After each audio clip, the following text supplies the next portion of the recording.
Ladies and gentlemen of the jury, good afternoon. Showing you a snippet of State's Exhibit 18, which Mr. Binger just spent 3 or 4 minutes showing that Mr. Rosenbaum wasn't around. And my client couldn't know that he wraps his head in orange. Chain, bag, orange. Ladies and gentlemen, we've had this video almost as long as they've had this video. But Mr. Binger will use this video to lie to your faces and tell you that Kyle Rittenhouse was taking advantage of the situation. I object, Your Honor. It's in the picture. It's argument. Ladies and gentlemen, this case is not a game. It is my client's life. We don't play fast and loose with the facts, pretending that Mr. Rosenbaum was Citizen A #1 guy. He was a bad man, he was there, he was causing trouble, he was a rioter, and my client had to deal with him that night alone. When I say that the truth matters and this is not a game, what do I mean by that? Mr. Binger is the one who put on the KHINDRI brothers. The reason he put them on, in spite of what he might say today, is because he wanted you, now 18, soon to be 12 people, to say, gosh, that kid just went to that place and just protected it. He wasn't asked. He was asked. Mr. KHINDRI's asked Nick. Nick got a group of people to go down there. The people from West Bend came. Provocation, another thing. Think back on November 2nd, when this case started. Did you hear one word out of Mr. Binger's mouth about provocation? You didn't, because it was never said. But when his case explodes in his face, now he comes out with provocation. That was opening. And most importantly, in opening, quoting from Mr. Binger's first paragraph of his opening statement on November 2nd, 2021. This occurred after the defendant chased down Mr. Rosenbaum and confronted him while yielding an AR-14. Ladies and gentlemen, you've seen the videos. Mr. Rosenbaum sees, and I'll show you the video in my closing argument. You'll see Mr. Rosenbaum take off when he sees my client coming along with the Zeminskis to set up the ambush of my client. Provocation? I don't think so. The things that I've just pointed out to you, why is that a problem?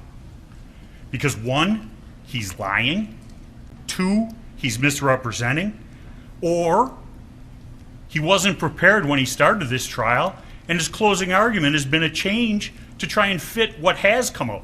Remember how when he was talking, there's no proof that the Rosenbaum and Zeminski knew each other?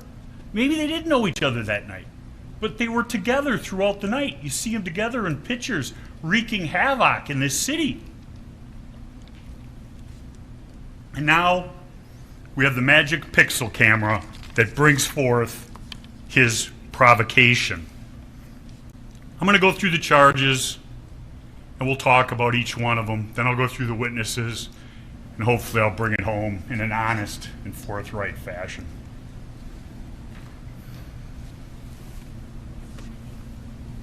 Here. Count 1, reckless homicide. My client shot Joseph Rosenbaum.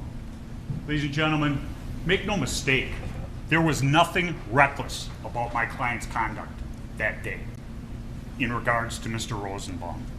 Mr. Rosenbaum was coming at him. My client ran from him, retreated, which is not needed, continues to run. The plastic bag is thrown, the metallic plastic bag. Kyle doesn't know what it is at that time. It causes him to turn and look over his shoulder, pointing the gun in that direction. Mr. Rosenbaum, is he dissuaded by that? No, he is not. He continues running and advancing on my client. That whole time, the state doesn't say anything about Mr. Ziminski firing the shot, Mr. Ziminski having his gun out. Think of the circumstances as they existed at 11:50 on August 25th of 2020. He runs through that parking lot. He continues running on. He turns as he comes into that box canyon with the cars, the van, and I believe it's a Pepsi machine, and he turns because he has no place else to go. I'll show you the Zanin video later on. What's important about the Zanin video, you see that mob of people destroying the cars at Car Source 3, which Mr. Binger doesn't want my client to go and try to protect, even though he was asked by those individuals to protect that property. Nick Smith called him, hey, they're bashing up the cars and starting fires. Go down there. He goes down there. He has as much right to go there as anybody else in the city of Kenosha and be unmolested by the likes of Joseph Rosenbaum, Kelly, and Joshua Ziminski. And Mr. Binger says, oh, we'll get the Ziminskis later. Well, ladies and gentlemen, last time I checked, this is still the United States of America, and he has the burden of proof. If he wants you guys to believe that my client pointed a gun at him, call the Ziminskis. Put him on the witness stand, ask him questions, and let me or Mr. Sharafasi cross-examine him. That's how we do things in a court of law, but not in Mr. Binger's court. He says, I'm blaming the victim. As a defense lawyer, I might get accused of that more than some other people. Ladies and gentlemen, Mr. Rosenbaum was shot because he was chasing my client and going to kill him, take his gun, and carry out the threats he made. And Mr. Binger wants to make a big hullabaloo about the shot in the back. Remember his opening statement. He shot him in the back. And that's why I'm sitting here in front of the jury like this. Did he shoot him here? Did he shoot him there? Because of the way the bullet went in and where the bullet ended up in the hip, you know full well that the individual, and I asked the doctor, is on a horizontal plane. What is that horizontal plane consistent of? Somebody leaping, lunging at my client.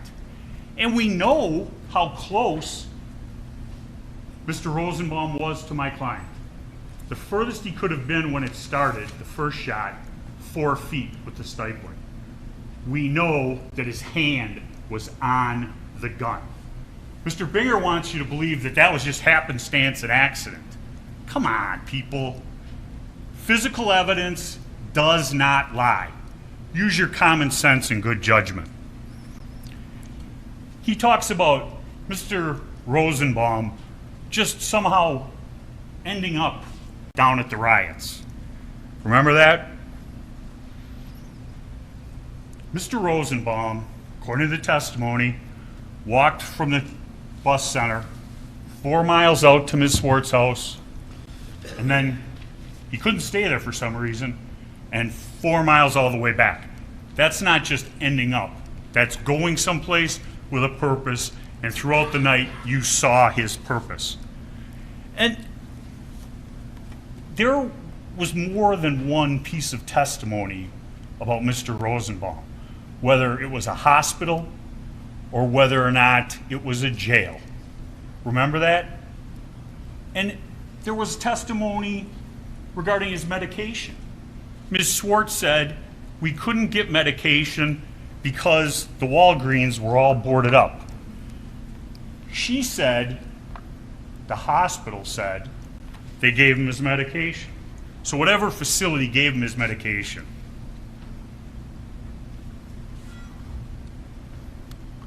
Mr. Binger, the man with the burden of proof, why didn't he bring in a hospital or a jail to prove that Mr. Rosenbaum was properly medicated? He'd been off his medications, according to Ms. Swart, for 7 to 10 days. We know that he was acting like somebody who wasn't on their proper medication. He was not acting normal.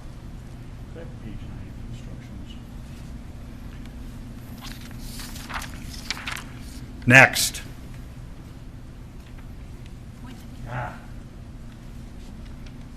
Richard McGinniss.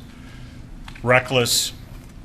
And here, Mr. McGinniss, I'd like to talk about, because the self-defense does not go to Mr. McGinniss, but if Kyle was privileged in exercising self-defense against Mr. Rosenbaum, it carries over to the endangering count of Mr. McGinniss. And Mr. McGinniss, specifically, if the defendant, and I'm reading directly from an instruction, page 9, second full paragraph, which you will be given, if the defendant was acting lawfully in self-defense, his conduct did not create an unreasonable risk to another. That is Mr. McGinniss. Ladies and gentlemen, when my client shot Joseph Rosenbaum, he feared for his life. He feared because of the prior threats, the prior statements, and the violent acts that had been witnessed by my client. Mr. McGinniss, as a witness, I think he helped us more than he hurt us. He talked about, and this was on cross for Mr. Binger, how do you know what Mr. Rosenbaum was thinking? He goes, I don't, but I know he at Kyle Rittenhouse. Why is he yelling the FU? One of two things. One, to intimidate, or two, he got into a situation over his head, thinking, as he said before chasing him, you won't do shit, MFer, to my client. Well, he was wrong. He states Kyle did not know that he was there, meaning Richard McGinniss. He's a citizen journalist who was running along with his hand, in his phone in his hand, up in the air, in to get a story. My client is not responsible for endangering him when he runs into danger. Plus, the instruction says that if he was privileged as to Rosenbaum, he's privileged as to count 2, Mr. McGinniss. Count 3, jump kick man. The uncomplaining, unidentified witness in count 3. There will be some video later on when I'm going through some of that. You'll see, and I ask you to pay attention. The state has said he's not kicking him. He doesn't hit him. When you watch the video, and it'll be in slow motion, watch where his foot goes, watch what happens to Kyle's head. The force of him kicking him in the face spins his body 180 degrees around. And then it's on. Huber coming in from behind, hitting him in the neck with the skateboard.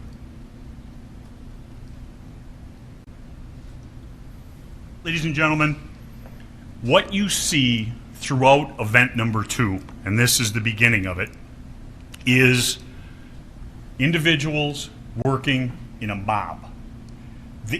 They don't know what happened at Car Source 3, event number 1. But somebody said, hey, he shot somebody. Doesn't know that he was being chased by a crazy person. But they're going to get their licks in on Kyle Rittenhouse, or, as they perceive him, somebody from the other side who has been putting out their fires, causing problems for them, stopping them from wreaking havoc in Kenosha like they did the night before.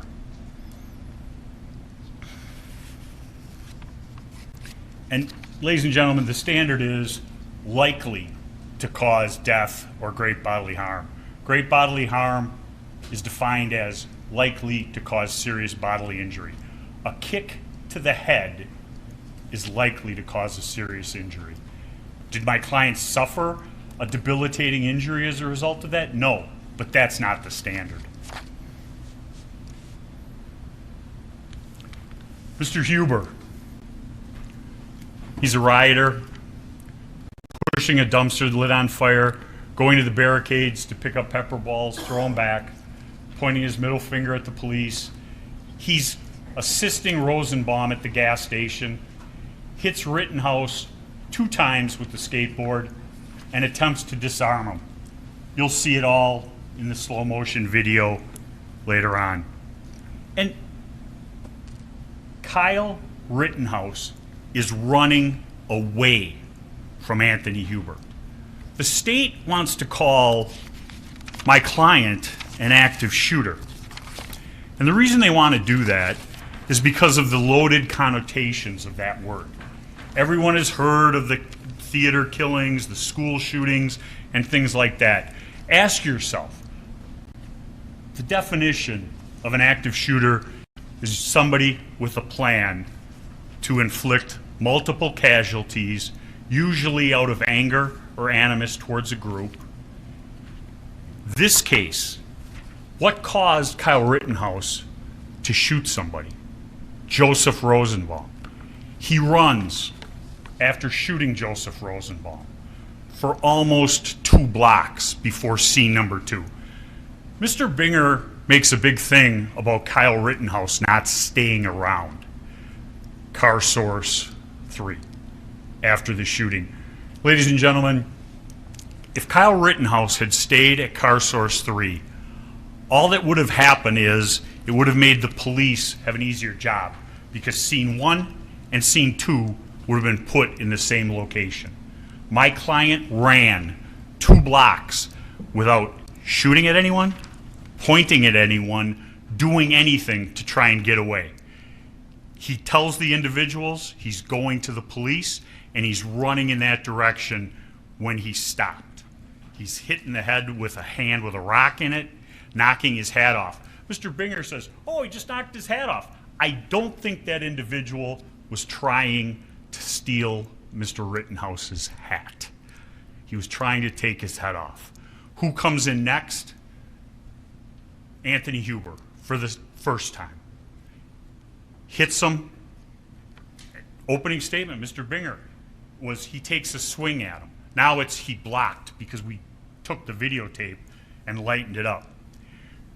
Huber strikes him in the head and arm the first time. Jump kick man comes in, kicks him in the face, spins his body 180 degrees, and Anthony Huber comes in for the second lick to the shoulder neck area, trying to take his head off. And when he does that, his other hand goes grabbing for the gun, his bare hand onto the gun and pulling it away from Kyle Rittenhouse. Mr. Binger wants Kyle to sit there and hope and pray to God his strap works, and Anthony Huber can't get the gun. We don't know that. We'll never know that, as he's running away from him. A shot as the gun is being separated from his body, and you'll see the butt way far away when the shot is finally fired.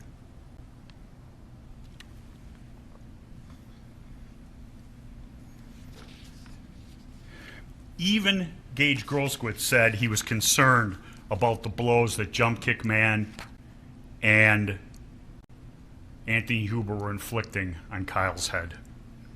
That's probably the only thing I agree with Mr. GROSSKREUTZ.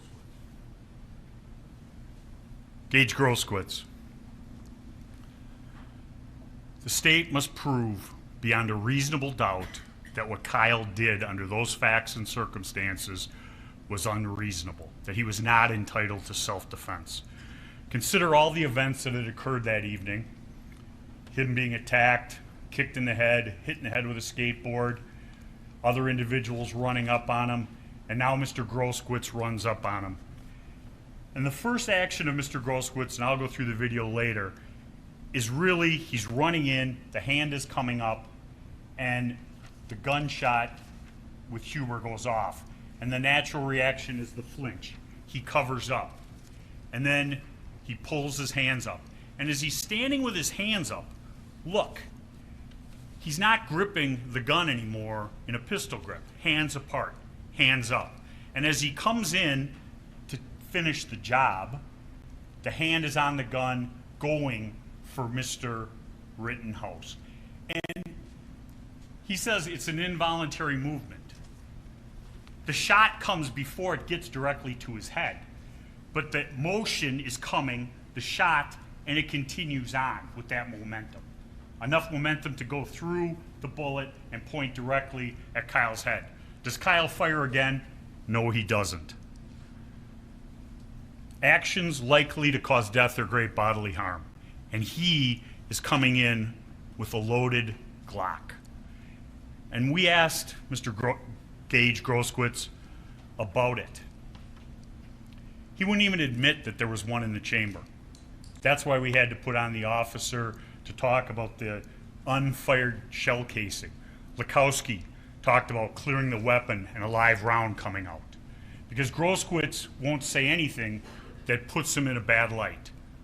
Thank you again to all of our viewers watching here with us on Live Now from Fox. You can see in our small box, we do have President Biden along with Vice President Kamala Harris, who is going to be making some remarks ahead of Biden signing the infrastructure bill. Now, we will be bringing you these full remarks right here on Live Now from Fox after we are done in this Kyle Rittenhouse trial. Just wanted to let everyone know we are aware of this live event taking place, but one of the great things about what we do here for our viewers is we have great coverage on our Rittenhouse trial as the defense is giving their closing argument, and afterwards we'll replay out these remarks by not only Vice President Kamala Harris, but also President Biden himself. So we will again play those out right after this trial in Kenosha, Wisconsin.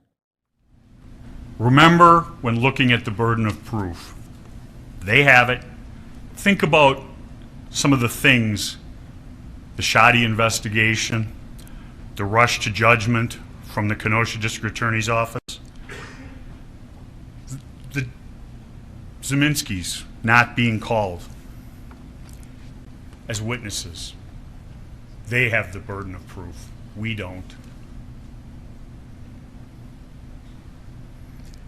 They want it to be that Kyle was out there doing something improper. Kyle was a 17-year-old kid out there trying to help this community. He was asked to provide help in protecting property at the car sources. It started and he did it. He did provide aid and he was asking if anybody needed aid. Whether somebody chooses to accept that aid, that's on them. But Mr. Binger wants to poo-poo his sincere belief that he's helping people because he borrowed bandages from Dominick Black, and I think he might have borrowed something from LACKOWSKI also. But in the picture, when the KHINDRI poses with all the people who are going to protect his property, there's Kyle's big orange gator box. He's got his pack on, filled with things, and he's willing to do that. Ladies and gentlemen, Kyle was not an active shooter. That is a buzzword that the state wants to lash onto because it excuses the actions of that mob on the 25th of 2020. Whenever Kyle was there, he reacted to people attacking him. There's numerous times, and you'll see him on the video, he does not shoot. He runs 2 blocks from 63rd to 61st, scene 2, without firing his weapon. Individual hits him in the back of the head. He does not turn around to address that threat. Huber takes a swing at him with the skateboard like that. Kyle blocks, and the skateboard's knocked out of his hand.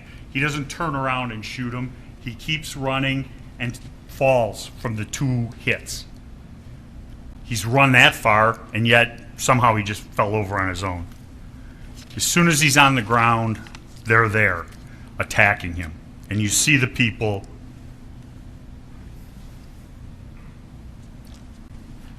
The law of self-defense, you've seen it, you've heard it. Now I'm going to go through the witnesses. Oh. Dominick Black, first witness, charged by Mr. Binger for providing the gun to my client. 2 counts, looking at up to 6 years in prison. His case has been adjourned so that he can help the state. I don't think he helped the state that much. I think he was a pretty truthful witness, all in all. He told them about Kyle there to help people, that they had permission from the KHINDRIs, that he saw Kyle help the woman with the foot, help the person with the hand. Mr. Binger wants to just say, oh, that doesn't matter. If it wasn't Kyle, it would have been somebody else. The point is, he was there and he did it. There was no pointing by Kyle of any laser sight. There was no ability for Kyle or him to point laser sights at anyone because their guns didn't have the type of optics that did that. He said Kyle was there to help. The only person helping was Kyle. And he can say what he wants about whether or not he let Kyle take the gun or not take the gun. He never told him not to. He went to the location with him. They bought straps at Zelensky's together. He's trying to cover his butt a little bit. The guns were there and they took them. They took the guns, as he said, to deter people attacking them. He saw Kyle at the end, sweating, was in shock, and said that he shot someone, he had to do it. That is Dominick Black. Corey Washington saw the rioters breaking up concrete at the church parking lot, described Rosenbaum as erratic, stated the crowd was suspicious. I don't know what that means. One of the things that I thought was strange was the night before they were burning garbage trucks, but they only burnt the old ones. I think that tells you something about his point of view, that there's a certain amount of property damage that is justified and okay. Kenosha was using those garbage trucks that the rioters lit on fire. And nothing regarding property destruction was going to do anything to help Jacob Blake. We also learned that Kyle Rittenhouse smokes cigarettes and that he has an affinity for the Dinosaur Museum. Detective Howard, ladies and gentlemen, Detective Howard's testimony and Detective Antaramian's testimony is the stuff of what reasonable doubt is made of. Two detectives, both lead officers on this case. They've sat through every minute of this trial, and their opinions of the actions of Mr. Rosenbaum from testimony, videos, couldn't be more diametrically opposed. Detective Howard, on cross-examination, knew that the guy was hiding in the car and jumped out from behind the car and began chasing Kyle Rittenhouse. Oh boy, that's not good for the state's case. So there's the old chit-chat between Mr. Howard and Mr. Antaramian and the prosecutors after, and all of a sudden we've come up with the new theory. And you heard the new theory, that he raised the gun and that's what's on the video. Could I have the firearm, please?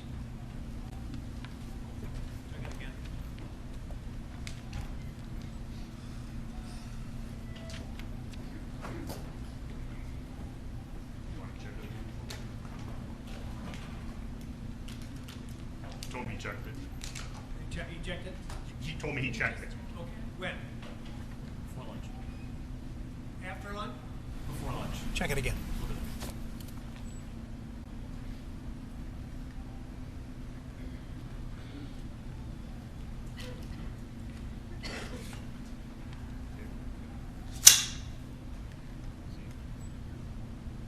Thank you. Think about when Kyle Rittenhouse is firing the gun, when he's seen holding the gun throughout the events of the 25th. He's shouldering the gun, and I'm not going to bring it all the way up to my shoulder, to the right shoulder, which would be a stance like this. The reason I objected in his closing argument is because that's not the way he was standing. If he's standing like this is right-handed, pointing the gun this way, up at the ready, his back would be to the drone footage. In the drone footage, you see the arm. It would be somebody having to hold the gun left-handed. This is a right-handed firearm. If this gun is brought up to his face and it is pulled back,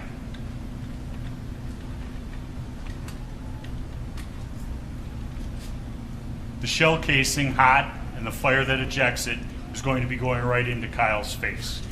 The photograph I'll talk about later. You don't see the straps on his shirt.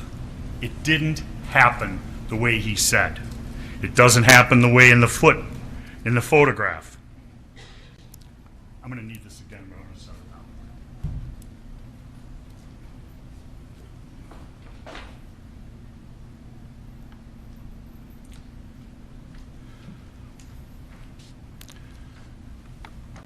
Burden of proof, once again.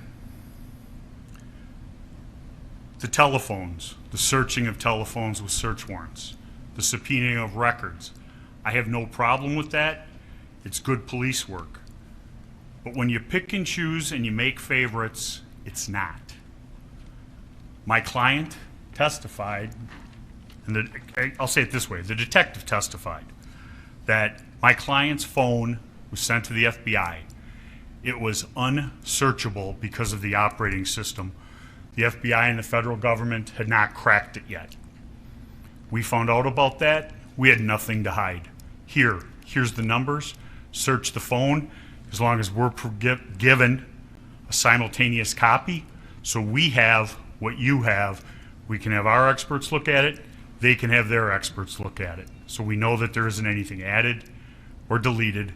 We did that. We gave that to the state. If we had something to hide, they never would have gotten in that phone. They took the phone, they made a copy, they searched it. Lo and behold, nothing of an incriminating nature in it, nothing militia, white supremacist, any of that. GAIGE GROSSKREUTZ, different story. They had a valid search warrant for it. The only search warrant that these guys have never not executed when it's sitting right in front of them. Not just that, but Mr. GROSSKREUTZ could have consented to them going in the phone. If he has nothing to hide, why not? Why not let them look in the phone? And let's take common sense and judgment one step.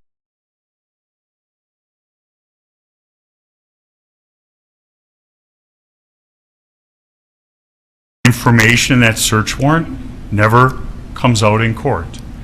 If it's legal after a judge has said there were no rights violated, it comes in evidence. What was Mr. GROSSKREUTZ afraid of? Why wouldn't the state execute the search warrant, let Mr. GROSSKREUTZ and his attorney object, file a motion and say you can't go in my phone? Let the judge decide, not the person who's prosecuting and protecting Mr. GROSSKREUTZ. Come on, people. Mr. GROSSKREUTZ has 10 million reasons for not wanting somebody to go in his phone.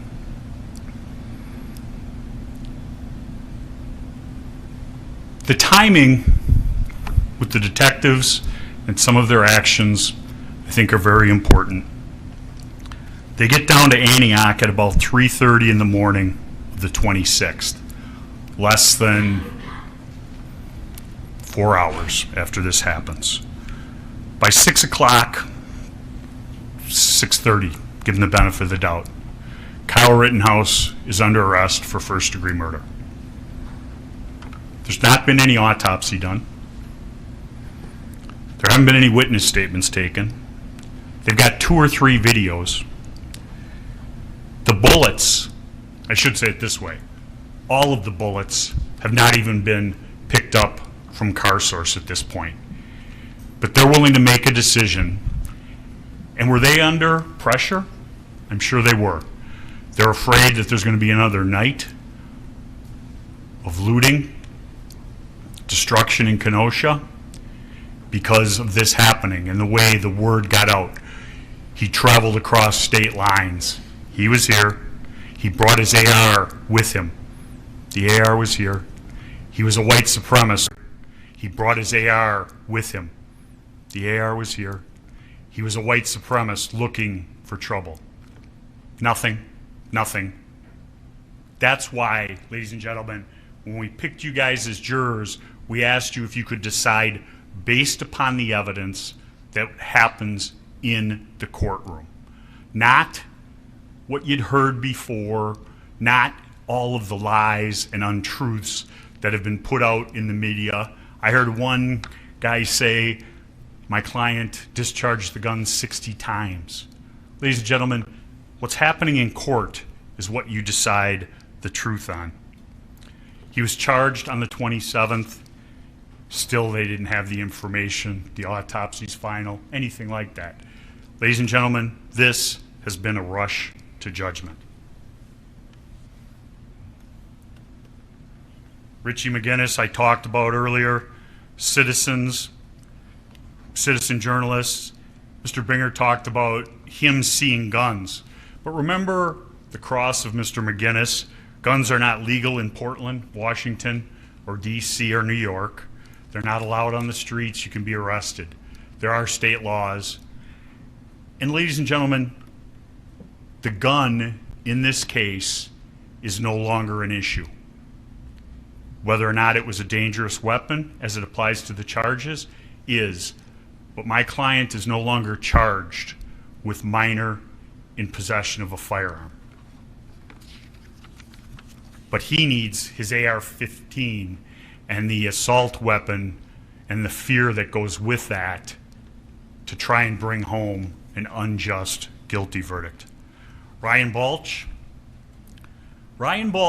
had never met Kyle Rittenhouse before the evening hours of the 25th, has never spoken to him or known him after. And yet the state wants you to believe he made up something about a threat to kill. Why? What's in it for him?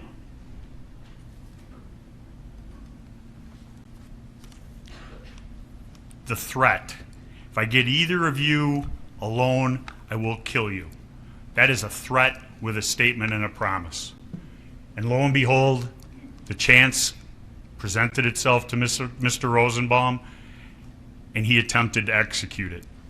And I don't for a minute believe that he would have done it if it was Mr. Balch, who's much bigger than my client, muscular, well-built, and much more assertive and forceful.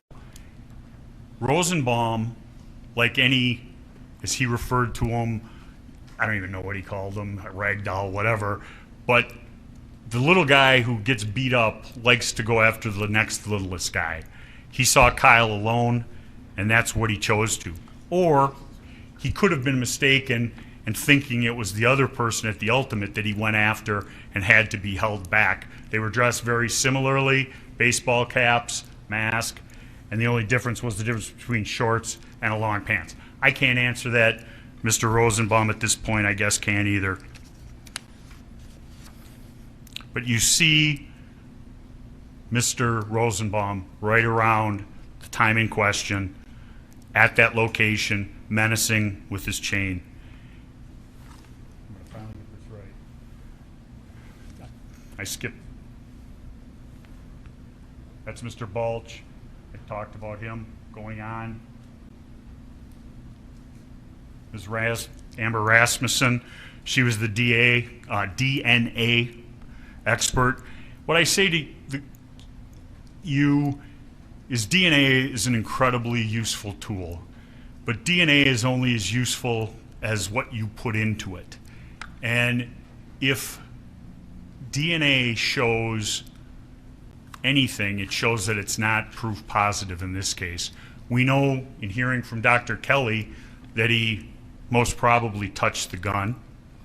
It was a contact wound is the way he described it. And we know through the videos, Huber touched the gun with his bare hand, and yet no DNA was found on that gun. So don't let your eyes deceive you. Don't let the physical evidence be discounted because of what she said. The end of that barrel was not swabbed. And we know he had to be at the end of the barrel, or it would have had the soot on all of the fingers. Jason LACKOWSKI, thought was an interesting witness. He was the Marine who put the phrase, shout, shove, show, shoot. And I asked him about that, and I don't for a minute disbelieve that that's the Marines' rule. Is there any retreat in there? And he said no. He looked at me like I was stupid. The reason he looked like that was because they don't retreat. Yet Kyle Rittenhouse did retreat. He tried getting away from Mr. Rosenbaum. He described Joseph Rosenbaum as belligerent, with malintent, used the N-word, did the false step thing, did not see Kyle as aggressive. He was there for a shorter period of time than anyone else at CarSource. He also cleared Gage Grosskreeutz's gun after the shooting and made it safe, took the shell out of it. And I ask you to think back to the direct examination of Mr. LACKOWSKI by the state. When they asked him, what did Kyle say to you? His first statement was, I just shot somebody, I need help. That's what he testified to. And then Mr. Binger shows him the statement and gets him to say, well, I told the FBI that. Ladies and gentlemen, I don't know what he told the FBI. The FBI doesn't let him see that statement, doesn't let him read the statement and say, you've read this to me, it's true and a correct copy. They write down what they think they heard. I ask you to think about what he said. If he didn't shoot somebody, why does he need help? That makes no sense. He said it, he testified to it, that's what happened. The state confronted him and pushes him back to his original statement so he doesn't get in trouble. He put the tourniquet on Gage Grosskreutz. He testified that he had his AR-15 with him, providing medical services, first aid, just like Kyle Rittenhouse. And I find it so ironic that he was there. Gage Grosskreutz had said to them, go home, we have our own medics, you stooges.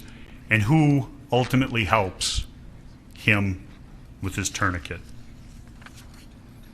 Sarah Hughes, her testimony, she reminded Mr. Huber and his girlfriend they needed to be home by curfew. Obviously, not advice that was followed. Wish it had been. KARIANN SWART, I talked about. She talked about Joseph Rosenbaum being bipolar, being prescribed gabapentin. He had to leave her house that night after walking 4 miles, taking about an hour, and then walking another 4 miles back to downtown where the riots were going on, where he could involve himself fully. Her story contradicts Nathan DeBrune. I just got out when he said, I just got out of jail and I'm not afraid to go back. He'd been off his meds for the week prior. The videos of Joseph Rosenbaum show the state that he was in. No proof that he ever took his meds. Saul KHINDRI, he was the first of the KHINDRI brothers to testify. CarSource, he's in the picture with all the people who protected his property. He's there, and he said he just liked the military garb. Why did he get a picture then with just one of them? How did he wrangle all these people up? Everybody in that picture said that they wanted him there. They gave him permission. Even Dominick Black concurred in that, the state's witness. But as I said earlier, they want these two guys to dirty Kyle up. He's just picking a spot to pick trouble and to be there and cause problems. He was asked to provide security. He did. They deny that they were going to pay any money, yet Nick Smith says they were. And going to pay money to Nick Smith. And ladies and gentlemen, do you get the feeling that they're a little afraid of being sued, as everybody else in this case is? I think so. And when they were up there, I don't remember them saying, oh, you can protect car source 2 or car doctor, but don't go to car 3. They had somebody arranged to protect car 3, car source 3, and the word came in that they had left. Dominic, Balch, Joanne Fielder, all of them say they had permission. Why would they lie about that? How does that protect them? They're not charged with anything. Who's the people who are lying here? Sal and Sam. Next, Police Officer Weidner. He was the ET. He went and recovered some of the 2-3 rounds from car source. I believe he found 3 of them. The other 2 were found 3 days later. He photographed a mask. He didn't find the bag, and we do not concede that there was nothing in that bag. Not for a minute. They have the burden of proof. They have the burden to preserve a crime scene appropriately, get the evidence, and show it to you. Ryan Balch said he smelled ammonia and bleach. They didn't find the fire extinguisher. We know that the fire extinguisher was there. It's in the videos. But that doesn't fit in the state's narrative of Kyle actually going there to put out a fire, which had been started earlier in the Duramax. Officer VANWIE recovered the last 2 shell casings. Strike that. I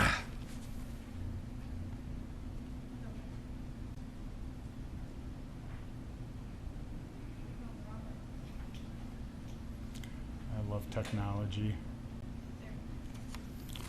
Officer VANWIE. Officer Moretti. He was the driver of the squad car that Kyle tried to surrender himself to. He said it was a war zone. It was a war zone those 3 nights. He described it as the city on fire.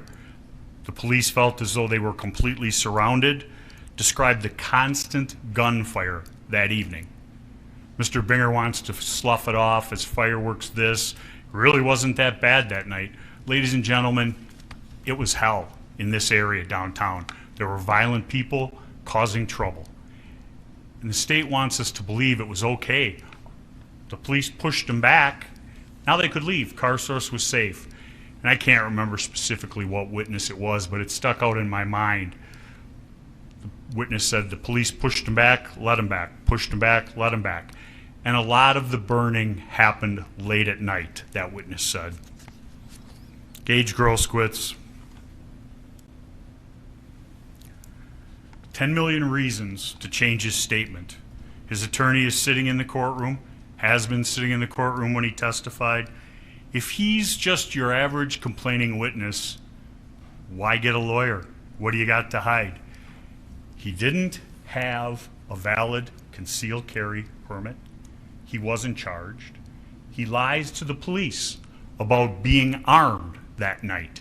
He said he dropped his gun going down the street. Ladies and gentlemen, that's what's called obstructing. Most people, when you lie to the cops, especially in a murder investigation, you get in a little bit of trouble. I've represented some of those people. Not Mr. GROSSKREUTZ, because he's their star witness. Bought, paid for, and protected. You don't want us to search your phone? Oh, we're going to invoke the never heard before Marsy's Law exception to the search warrant, even though they had a signed search warrant by a judge of Kenosha County. He was also an armed medic. Wants you to believe that he didn't have one in the chamber and he would never shoot somebody. But before he said that, he said key, wallet, phone, gun. He never leaves the home without them. Ladies and gentlemen, I don't carry a concealed weapon, and I don't think I could shoot somebody. But when people carry guns, that's what they're for in the city. This isn't the wild, wild west. He had his gun. Kyle Rittenhouse had run by him. You'll see the picture. Was by him, gone. Did he go to give medical help? He didn't know that Mr. Rosenbaum was being tended to. No, he decided to run in and advance on the fray. He, the member, affiliated with the American People's Revolution here in Wisconsin. And I might have that one word wrong, but he did it. And who ultimately put the tourniquet and fixed it on his arm? But Mr. LACKOWSKI, a member of somebody he refers to as the militia and the Stooges. Thank you again to all of our viewers watching here with us. You can see in that live watch box, we do have President Biden signing the $1 trillion Infrastructure Investment and Jobs Act into law after it was approved by the House. It showed a little bit of bipartisanship from some of our lawmakers. So he is joined with members of Congress as well as mayors and governors, labor union representatives, business leaders. They're all out on the South Lawn for this signing. Again, this will be something we'll bring to you right here on Live Now from Fox right after the Kyle Rittenhouse trial. Again, right now listening in live in Kenosha as the defense team is giving their closing arguments. When his friend was called, his friend said in his Facebook post, his only regret was not emptying the clip into the kid. So we know what his intent was. We know what he wanted to do.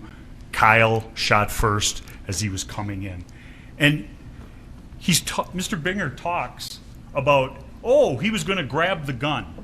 Ladies and gentlemen, left hand, phone.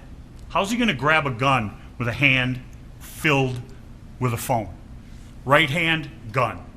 He goes back, loads up, and is advancing. That's when Kyle shoots him.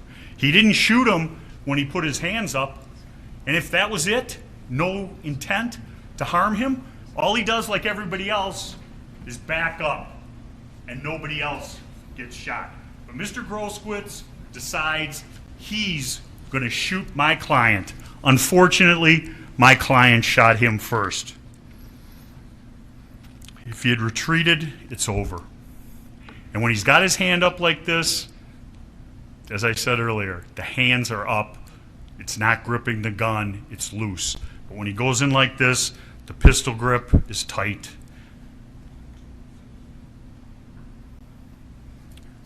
Heather Williams, Crime Lab, she testified that the gun works. I have no dispute regarding that. Detective Krieger, he was in the passenger seat of Moretti's car, pepper sprayed, did not get his ID, didn't ask him about the gun, just told him to go home. KRISTAN Harris, Rundown Live, stated the video, we showed the video to start this, clearly depicting Mr. Rosenbaum standing there at Car Source 2 shortly after the dumpster, standing there with his chain, the shirt tied up over his head. But Mr. Binger says it's impossible for him to have threatened my client. That's garbage, just like his case. And Mr. Binger makes so much out of him one time saying, stay on your property. My client has as much right to go anywhere in downtown Kenosha as anyone else. Just as the rioters did, and as he walks out to see if anybody wants medical help, he's not doing anything wrong. He's not doing anything to provoke anybody.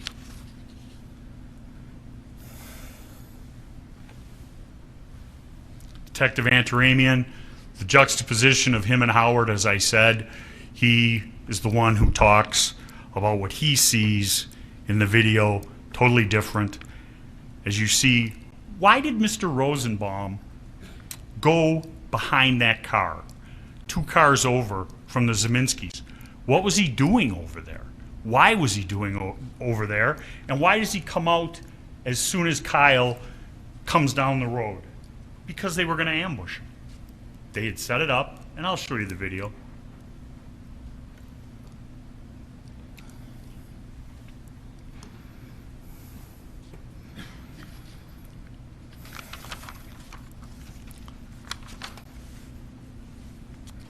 James Armstrong. The only thing I can say about James Armstrong is, okay, that's interesting. But what I'd like to say about his photographs, his knowledge of what he did, and some of the statements that the state has made regarding it is, what he did for those 20 hours is hocus pocus, and he makes an exhibit that is out of focus.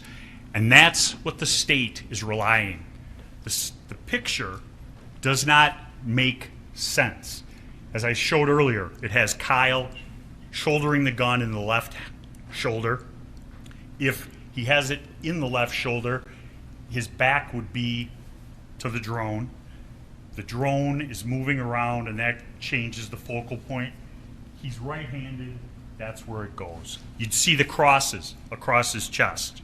But no, they need him to have somehow pointed a gun at the Zeminskis.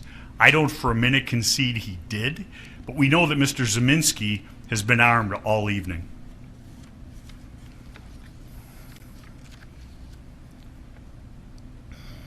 How would pointing a gun at Mr. Zeminski provoke Joseph Rosenbaum, who, according to the state, earlier in the case, they didn't even know each other?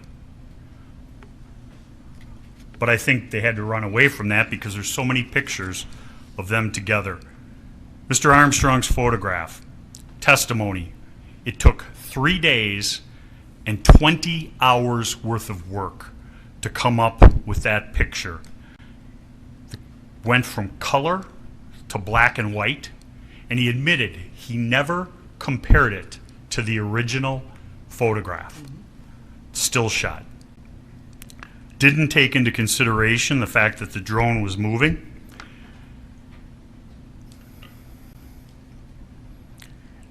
The word peer-reviewed, state has said. Peer-reviewed is an independent verification of the events, the exhibit. So there was no testimony to this because it didn't happen, that Mr. Armstrong's coworker did 20 hours on the same photograph and came up with the same result. It didn't happen. When you see, and I'll show it to you later, when you see in the video the mirror and the shininess of the mirror, that's what that is. And by going around, spending 20 hours and bringing things up, it doesn't account for Kyle's arm, it doesn't account for the heat signature of the gun, none of it. Dr. Kelly.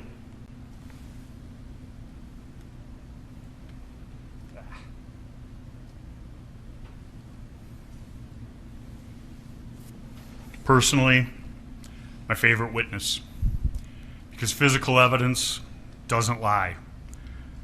The soot, extremely close, if not touching. The location of the soot, I had him circle it on the exhibit. On redirect, after I had him do the demonstration and draw on the photograph, the state tried to get him to back up his opinion, back it off. He wouldn't, because the physical evidence doesn't lie. It's, as they say in the business, an inconvenient truth. They can't change it. It is what it is.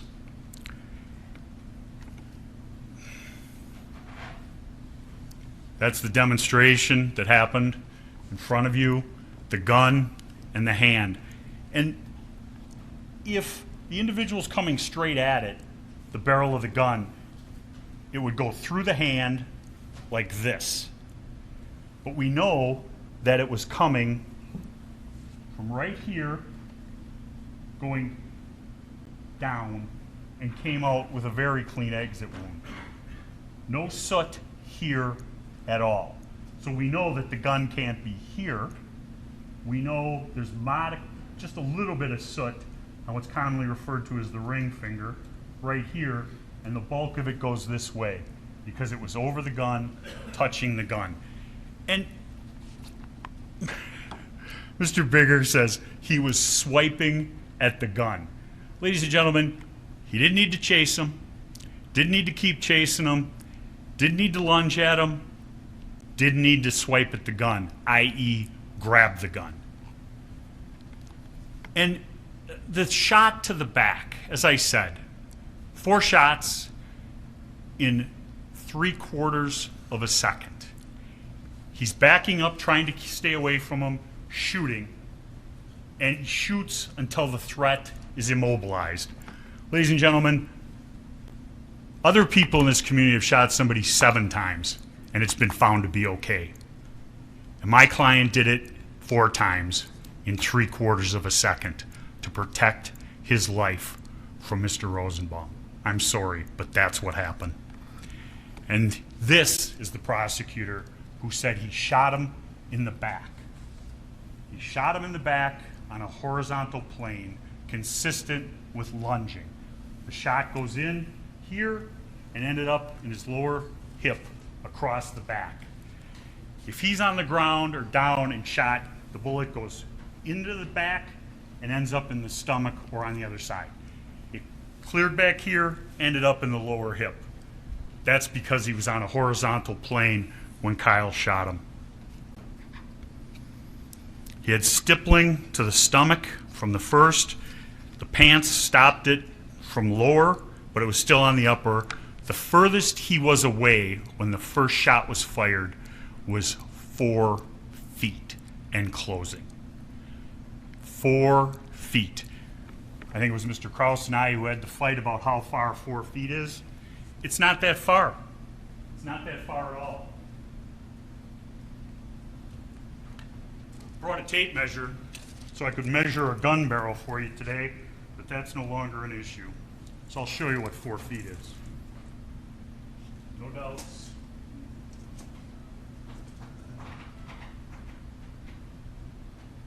From the edge of the jury box to my foot right here, 4 feet. Lunge, grabbing the gun. Think how close that is. Think how fast that distance is closed.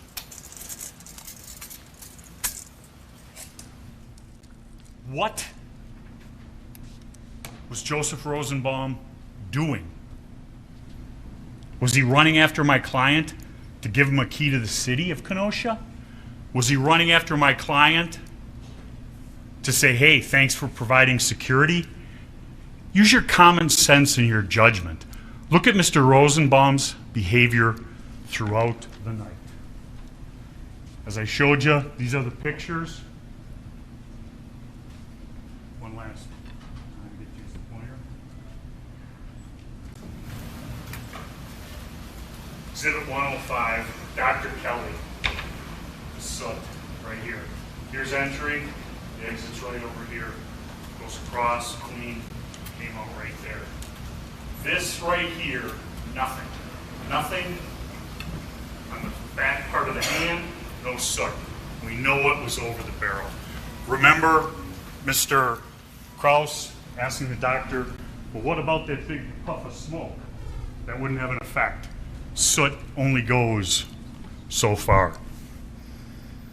That was Dr. Kelly's testimony. He doesn't have a dog in the fight. He looks at the bodies, says what they are, makes a determination, and looks at the evidence. We had an expert, didn't call him because Dr. Kelly told the truth. Couldn't agree more. Ladies and gentlemen, facts and truth matter. In most trials, the case would have ended with Dr. Kelly. But we wanted to bring you our side of the story. We had nothing to hide. We were going to put on a defense. I heard Mr. Bigger say red herring. The red herrings in this case are by the state, talking about super bullets this metal jacket. I've been involved in homicide cases. One time it's a metal jacket. The next time the problem is the person had hollow points. Hollow points are designed to kill. Full metal jackets are to go through people. Ladies and gentlemen, bullets are bullets. Hate to tell you, at close range and close contact, they wreak havoc on a body and they kill people. No dispute. Wants to keep pointing at the militia, the militia, the militia. He knows Kyle's not a member of the militia. He has no evidence that he is. They went to the websites. They went to TikTok. They went all of that. All they can do is put up a little thing of a 17-year-old kid from his TikTok trying to be famous. Kyle shot Joseph Rosenbaum to stop a threat to his person. And I'm glad he shot him, because if Joseph Rosenbaum had got that gun, I don't for a minute believe he wouldn't have used it against somebody else. He was irrational and crazy. Talked about active shooter, the power of those words. My client didn't shoot at anyone until he was chased and cornered. Nick Smith got a phone call from Sam, asked on the second night of rioting to go down there. They used the power washer and buckets to try and put out cars. He did that out of the goodness of his heart. Sam asked him to come and protect the next night and be paid, and he agreed to do it. He asked some of his friends to come with the help.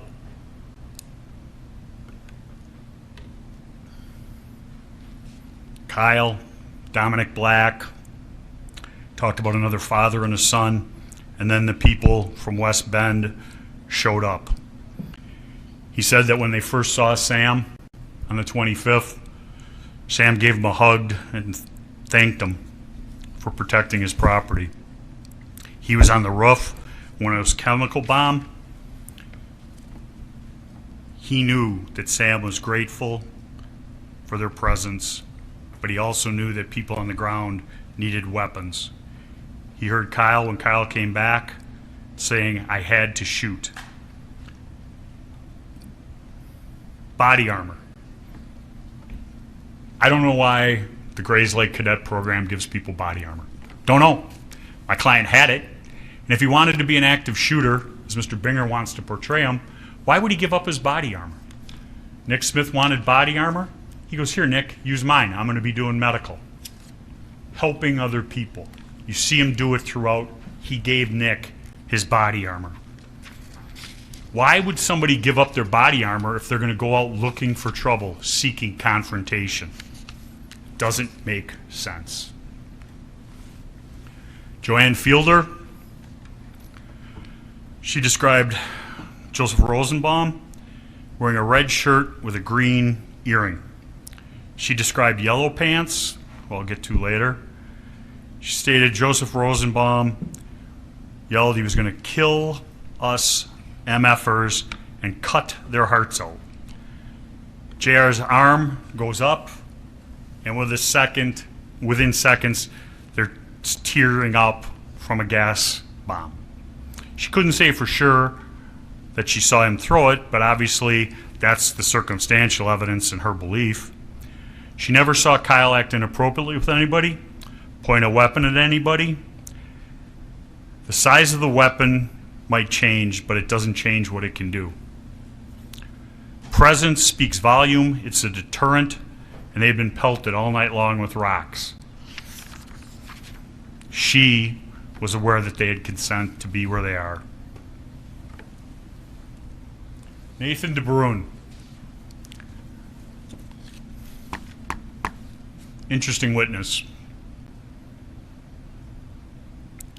He was out there taking photographs on the nights in question, more importantly the 25th. He filmed the destruction of this community, uptown, downtown, and the ATF and the FBI found out about his videos, his still photography, which I think was incredible. They wanted it, and what did he do? Didn't ask for money, he gave it to them. He sat down with the detective and gave a full interview, showed him the photographs, talked about Mr. Rosenbaum and all the problems he was causing that night. the things he was doing. And that's within less than a month after this. He'd never met Kyle Rittenhouse, didn't know Kyle Rittenhouse, but he had a feeling about what happened that night. And he said if there was trouble, Mr. Rosenbaum was there. I don't think any truer words have ever been repeated. Did he have a lawyer when he met with Detective Howard? No, he didn't. When did he get a lawyer? Remember? After he met with Mr. Kraus and Mr. Binger. Mr. Binger, the person who's made it his personal goal of putting my client's head on his wall. Ladies and gentlemen, that's what it did. And it means he's been cutting corners. And Nathan DeBruin said, after meeting with Mr. Binger, I was very uncomfortable. He tried to put words in my mouth. And he had to go and hire a lawyer to protect him. First it was show him the videos and then ask him the questions, trying to put words in his mouth. He didn't want that to happen. He wanted to be able to tell his story of what he knew, what he did. He talked about Zeminski, the photographs of all the conduct that Zeminski had done that night, and I'll show you some of them. The photos have a timestamp on them, and he related to Detective Howard in September of 2020 about Joseph Rosenbaum yelling, I just got out of jail and I'm not afraid to go back. Those are his words that he heard Mr. Rosenbaum. It was not objected to by the state, and there's been no proof that he wasn't in a jail. They want you to believe he was in a hospital. There's no medical records he was in a hospital. There's no medical records he was properly medicated. And I submit to you that in this case, the way he was behaving, I don't think he was properly medicated. There's pictures of him with the trailer fires, the chains, starting numerous dumpster fires. I submit that he was with the Zeminskis on many of the occasions, and he was emboldened by Mr. Zeminski because Mr. Zeminski was always brandishing his firearm.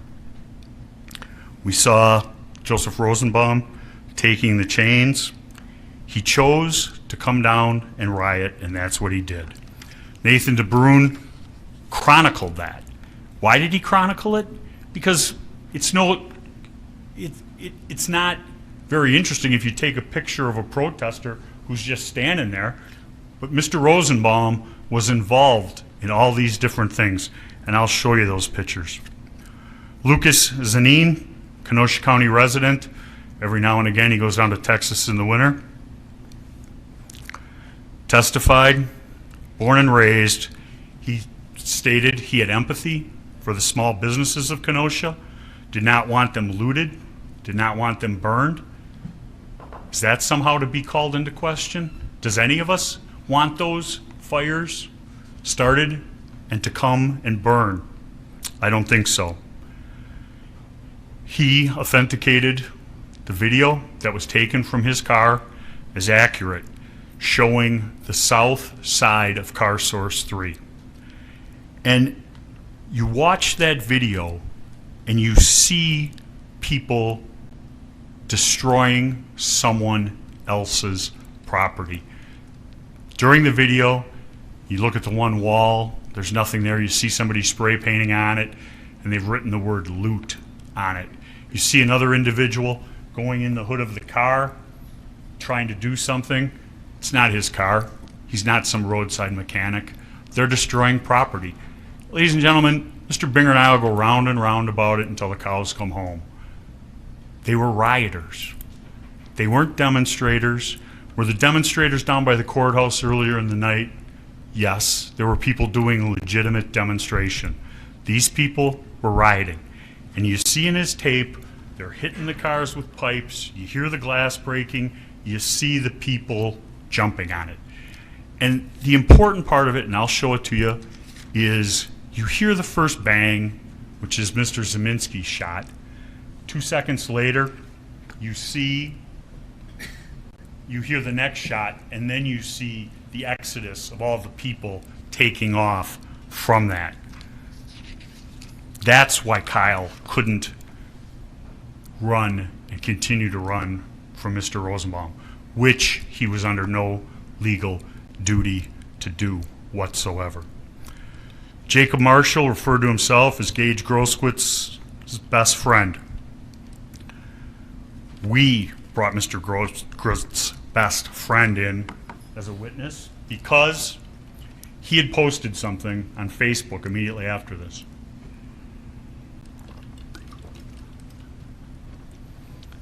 He testified he couldn't find Gage GROSSKREUTZ because he was under an anonymous name at the hospital. Nobody knew who Gage GROSSKREUTZ was, who Jacob Marshall was.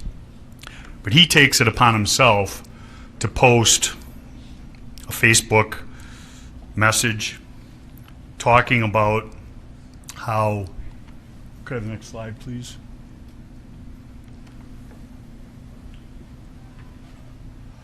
I just talked to Gage.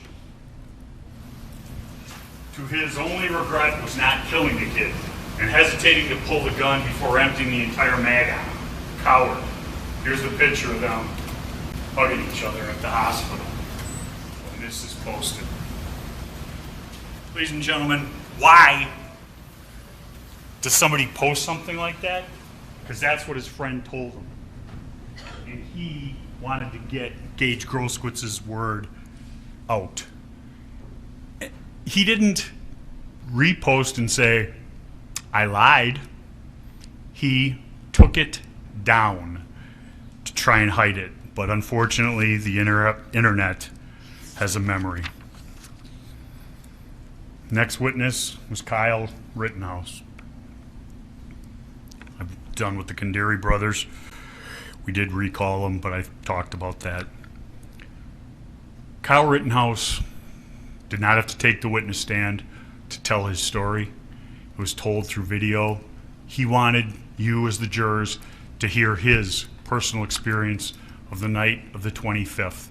He knew Mr. Binger would cross-examine him for hours, and he was willing to get up on that witness stand, take the oath, and tell his story the best way he could.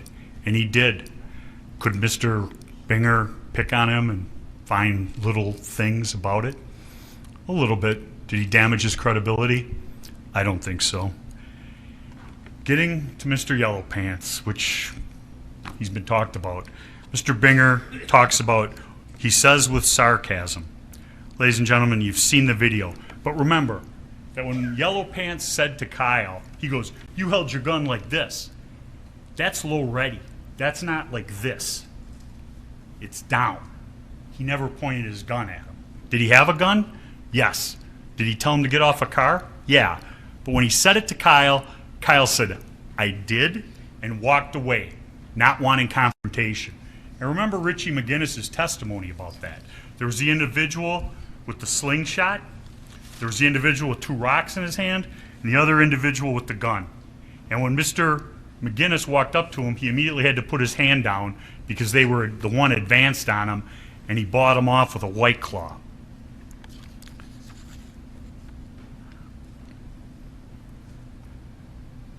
My client, when this happened, was 17 years old. His actions are to be judged as a 17-year-old, not by Mr. Binger's standards, but by that of a 17-year-old. And Mr. McGinnis said he didn't appreciate the way people looked at him. And maybe he didn't. And I think the best evidence of that is when Mr. Rosenbaum begins chasing him, you hear on the tape he yells, friendly, friendly, friendly, 3 times. He thinks that if he just says the magic words, they'll stop. They don't. They could have, Mr. Rosenbaum could have looked at it and said, hey, you're not trying to harm anybody. I'll leave you alone.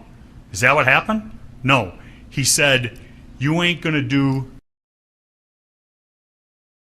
and began to continue to chase him. Mr. Rosenbaum made a fatal mistake.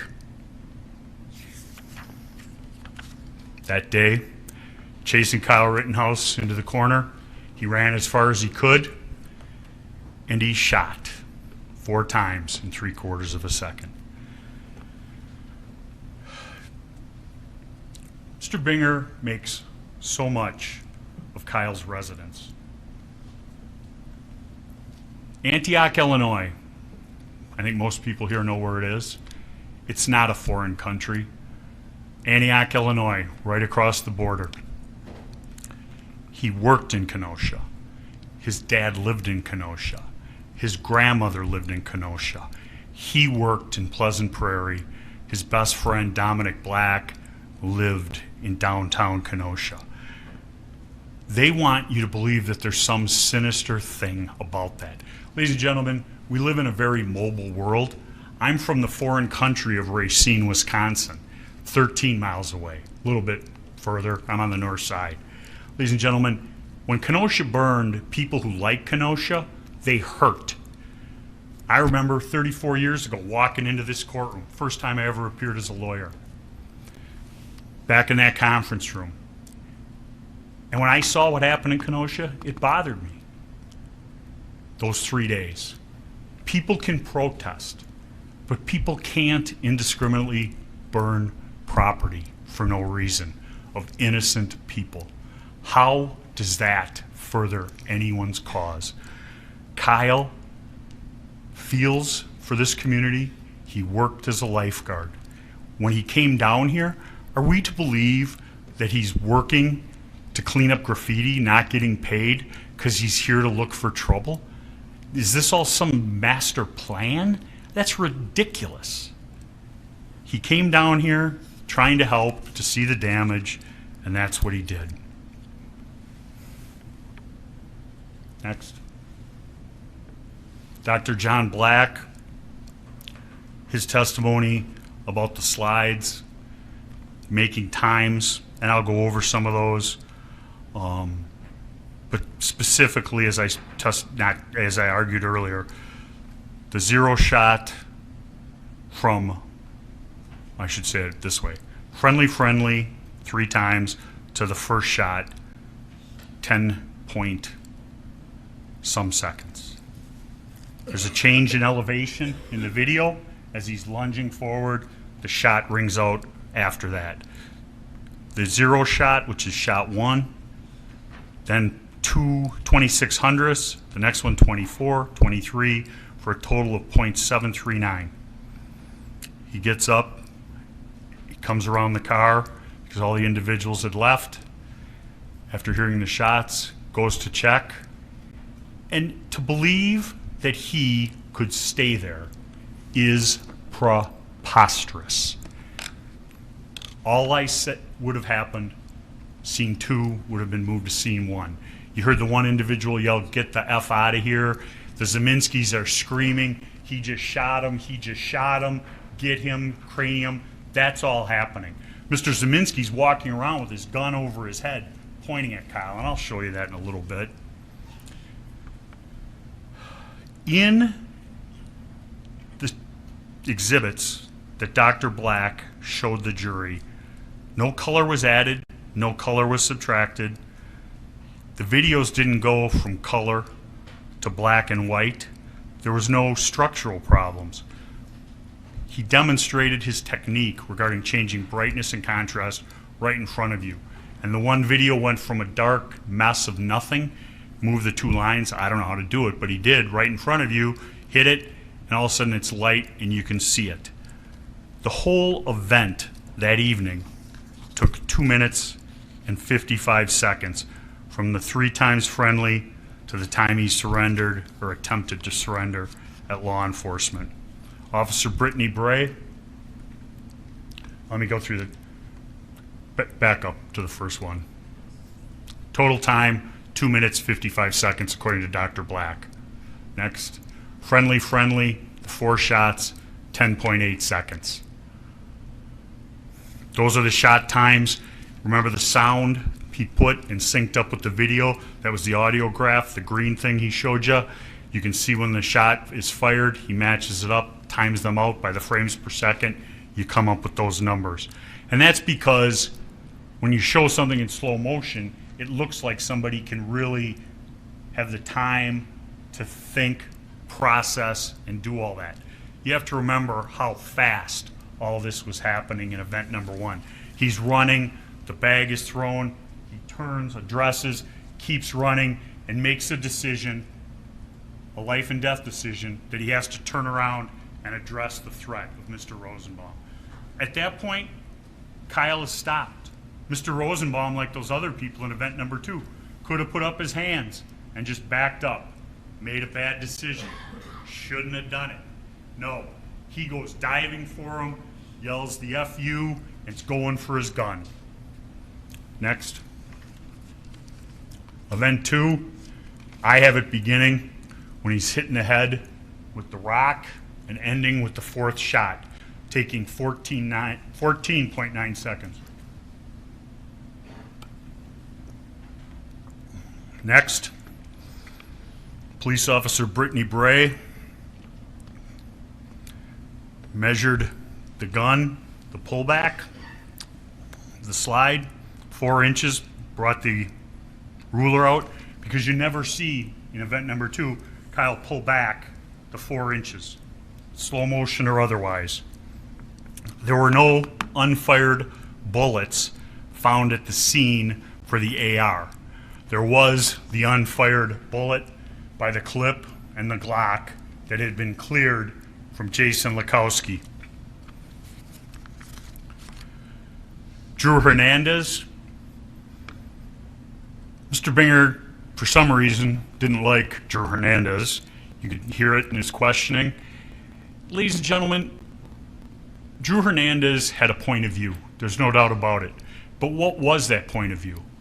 He's a citizen journalist, and he's covering the riots. And he didn't think that the mass media was covering the riots correctly. They were just calling everybody demonstrators and not covering the devastation and the destruction that was being done. That's his point of view. It's kind of my point of view too. But does that mean that his video's lying? Does that mean when he says, "I saw him lunge," that he's lying? He doesn't have a dog in this fight.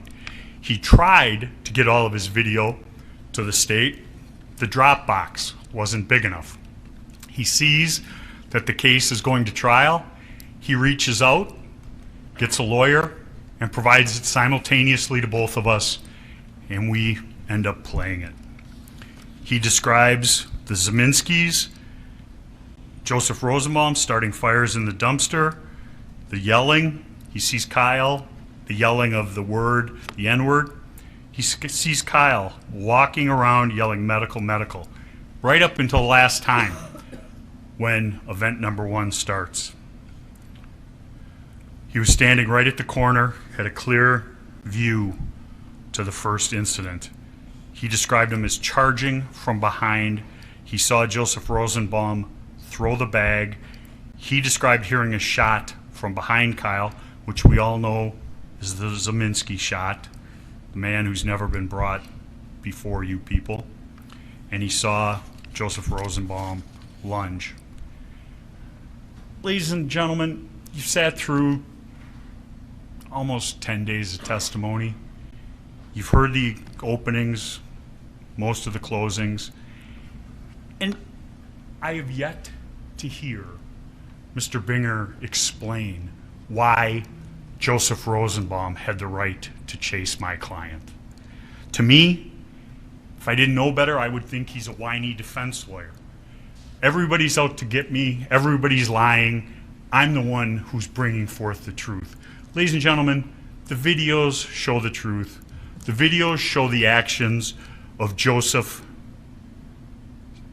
Rosenbaum. Balch is lying, Fiedler's lying, LACKOWSKI's lying, Richie is lying, Dale DeBruyn, he's really lying because he's imputing my character. Nathan DeBruyn, excuse me. Hernandez, he's lying because he's a right-wing journalist. All 6 of them are lying. And then, I forgot, Detective Howard, he's lying too, because he could see through the videos. He could see that Rosenbaum came out from hiding behind the car after my client passed the Duramax. Rush to judgment, as I said earlier, you bet. Highly charged atmosphere here in Kenosha. Make no mistake, you live here, you know. They had to do something. They had to charge the white supremacist, who isn't a white supremacist.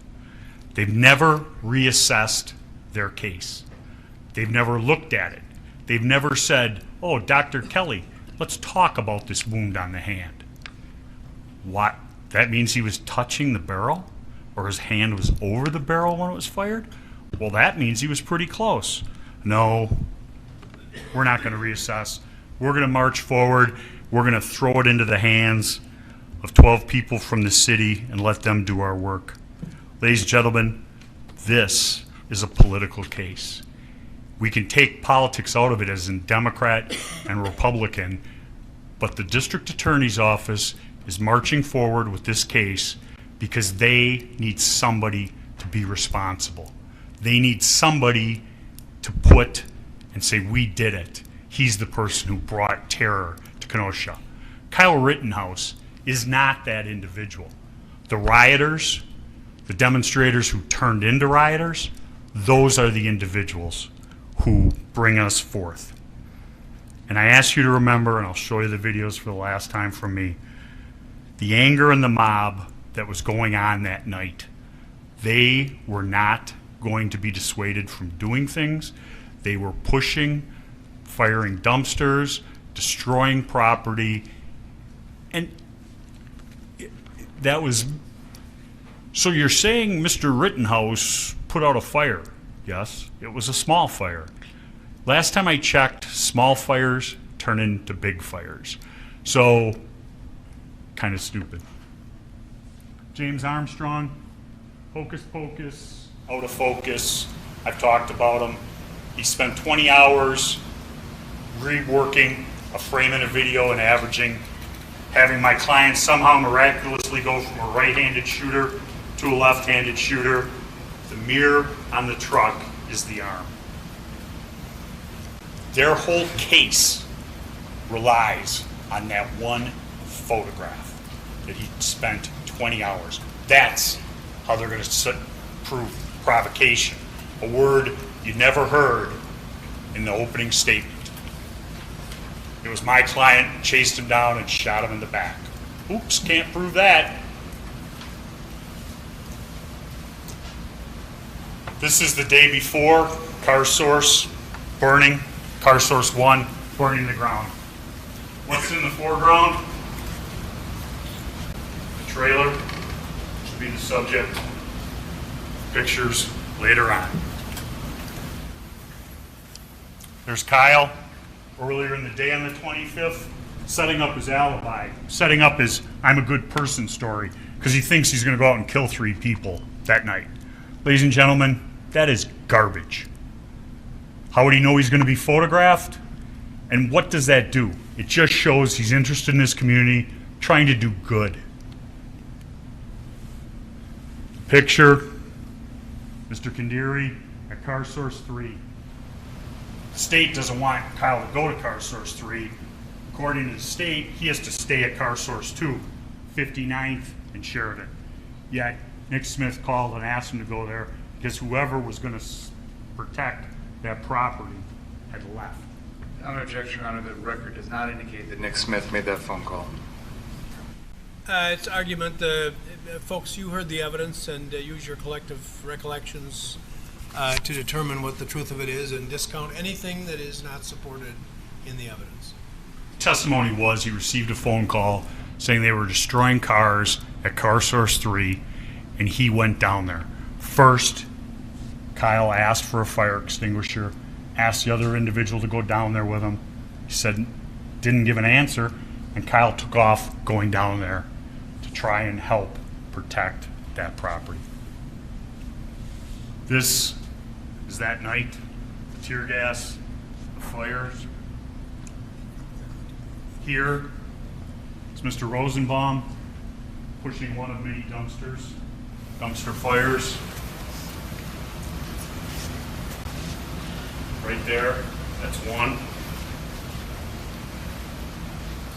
Another one.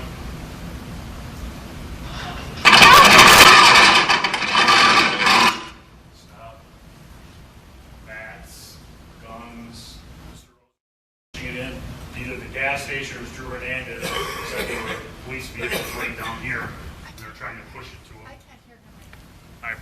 Yes. They're trying to push the dumpster down to the line of police or to the gas station.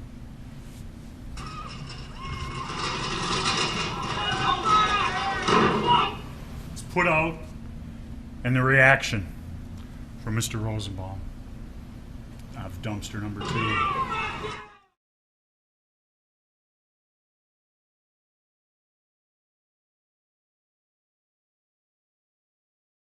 The voice, why you do that?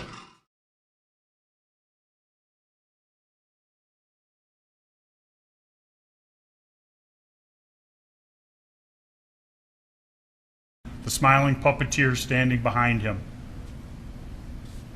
Yeah, they didn't know each other. Maybe they didn't, but they sure spent a lot of time together that night. Mr. Zieminski with the yellow circle, holding his firearm, yellow pants, Kelly Zieminski with a flashlight in her hand. Last time I checked, there wasn't any lighting problems. The flashlight is a weapon to bash heads if you have to.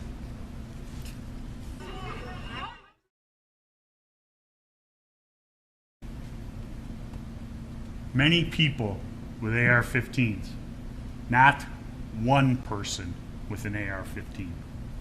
That's the difference between this, the Ultimate Gas Station, fracas, and what happened down at Car Source 3. Kyle Rittenhouse was alone. He had been taken away from the herd, and Mr. Rosenbaum and Mr. Zieminski were going to get him. Movement.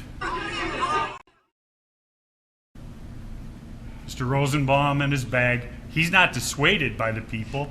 He's going right at them.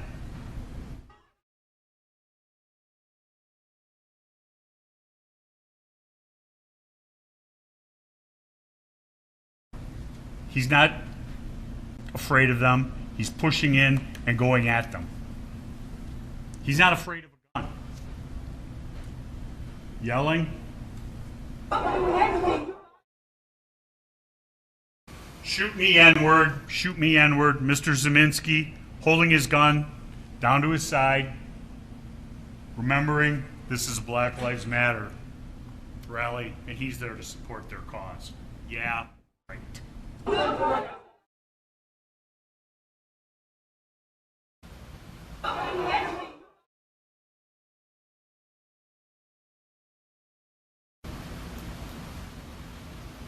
Mr. Huber, right there, holding him back, actually physically holding him back, but right in the middle of it. Look at the anger in his face. This here, I'll start it, but I'm going to point it out first. You saw a video earlier, this individual starting the Duramax on fire. Right here, jump kick, man.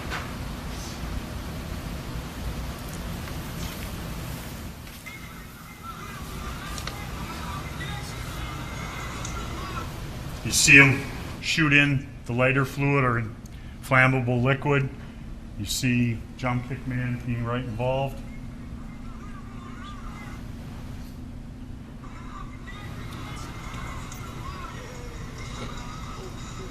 This is the calm Tuesday evening that Mr. Binger is alluding to. Mr. Rosenbaum, this time wearing a blue mask, tipping over the porta potty. It was just a little porta potty. The trailer. The trailer is important because it's the way he arms himself with the chain. Here's Rosenbaum pushing it. If he's just a regular demonstrator or misunderstood, a little bit upset, what does he need a chain for? What does he need a bag? Why didn't he leave it with Ms. SWART? Here, 3 things. The blue circle, his bag, backed up by the fire. Look at that bag. Does that look like there's nothing in it? Look at this. What is that? That's not a water bottle, ladies and gentlemen. I can't tell you what it is, but it's not a water bottle. Look at this. 2 feet of chain on each side. He's got it.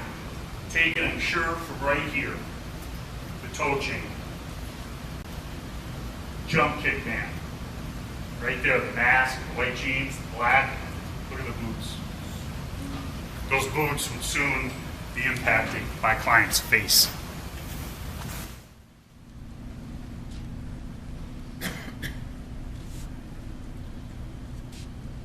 Rundown live.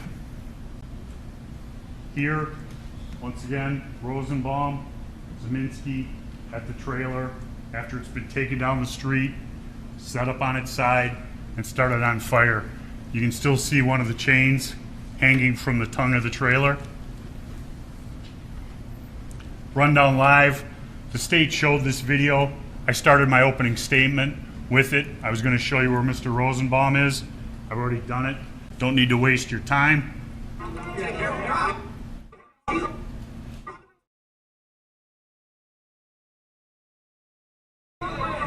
do I get to the end? Picture that we showed at the beginning, right there, the 125-26, Mr. Rosenbaum masked with his chain during the Rundown Live video. With the chain. So I said earlier, look at how Kyle's dressed. Look at the pack on his left side, left hip. The crosses going across the front and the back of his chest. Nowhere in the magic picture is that depicted. 11:40, he's crossed over that line, asking people if they want medical, runs into Yellow Pants. He walks away from confrontation. And Yellow Pants said, "You pointed your gun at me," and he goes like this, low ready. The individuals who were there with him, slingshot, rocks in the hand, gun. Mr. McGinniss. Kyle, after having the brief thing with Yellow Pants, he goes away from them, goes over, looks for Mr. Balch. They might have been close to one another, but they did not find one another. He tries to go back. Wants to get back to car source 2.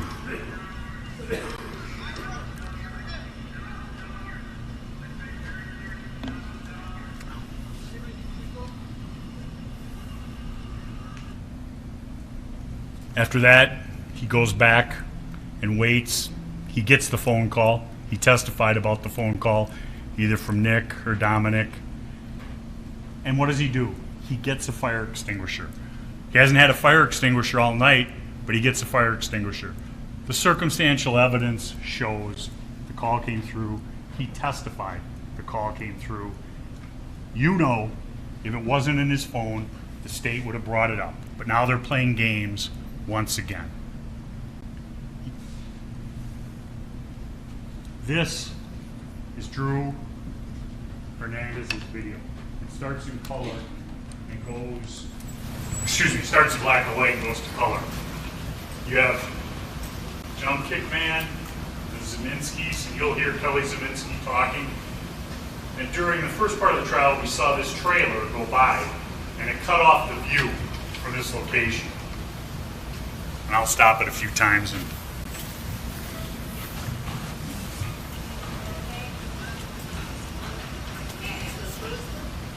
did you hear that? Talking about a pepper ball.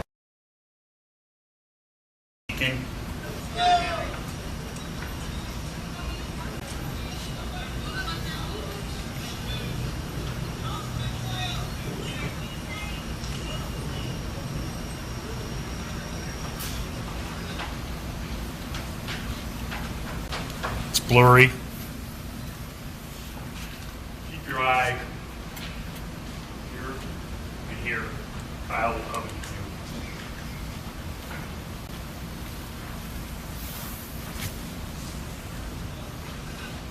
That's Kyle right there to the right of the garbage can by that splurge of light.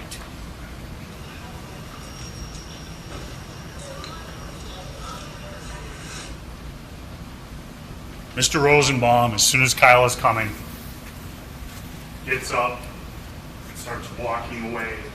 Along with Kelly Zeminski, this individual, jump kick man was there earlier.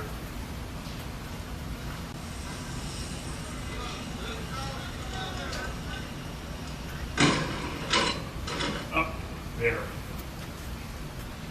That's Kyle with the fire extinguisher walking. Doesn't say anything to any of them. They see him coming, they head down to do their ambush. He's not chasing them. He's not running after them. He's walking down to put out the fire. Let's start it over again.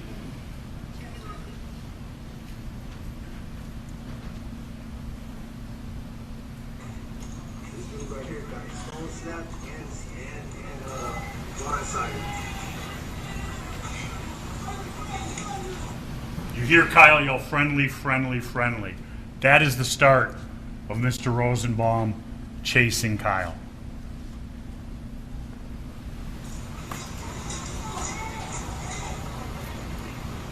So the order. Now they come in.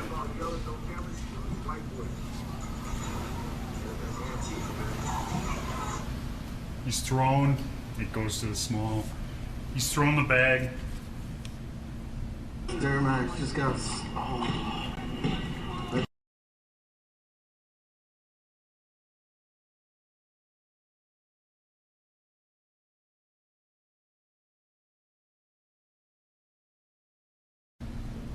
The shine on the Duramax. Kyle comes right into this area before he's chased. That's shown on the drone video. It's shown on the FBI video. Zeminski's are standing right here, and that's when the chase is on. Yo.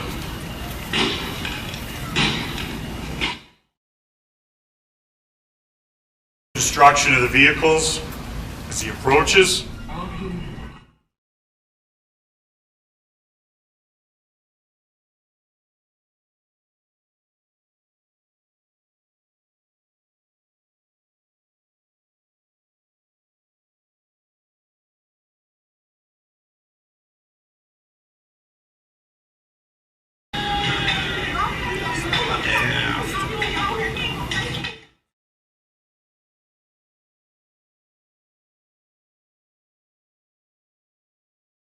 Gun, gun, gun.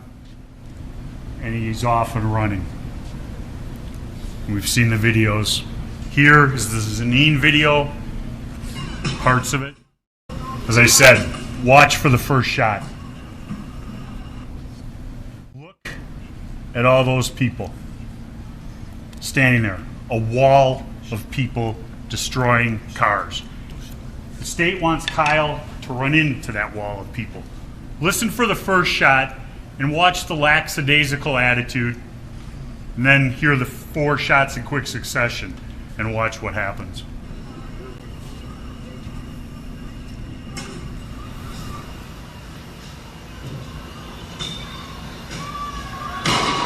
Oh shit.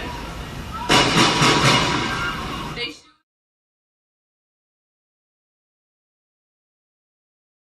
Ladies and gentlemen, the first shot happens, they barely begin to move.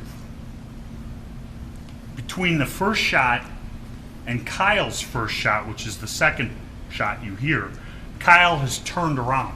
Why is he turned around? Because that wall of people is there and he has nowhere else to run. The cars, the van, all of the people destroying property, the soda machine, he turns around and Mr. Rosenbaum keeps coming. Mr. Rosenbaum keeps coming, he lunges, gunshots.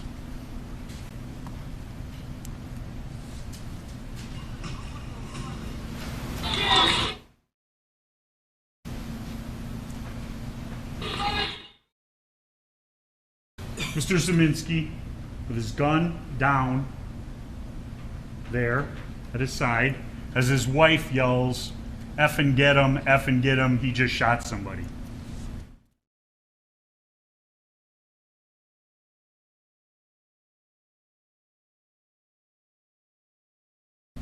Pointing the gun, once again, in his right hand,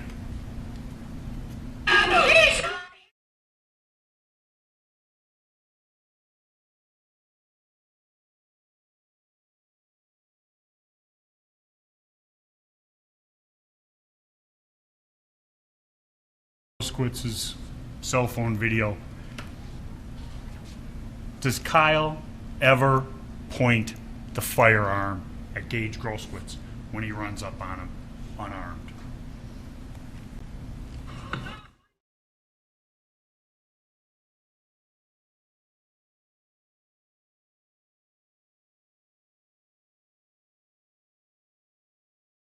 The police. He's going towards the police. He's continuing on. He's past Gage Grosskreutz. He hasn't shot Gage Grosskreutz. He hasn't pointed the firearm at Gage Grosskreutz. The medic, if he thinks someone shot, why isn't he there? He doesn't know Richie McGinniss is tending to him. None of the people who chase him are at car source 3.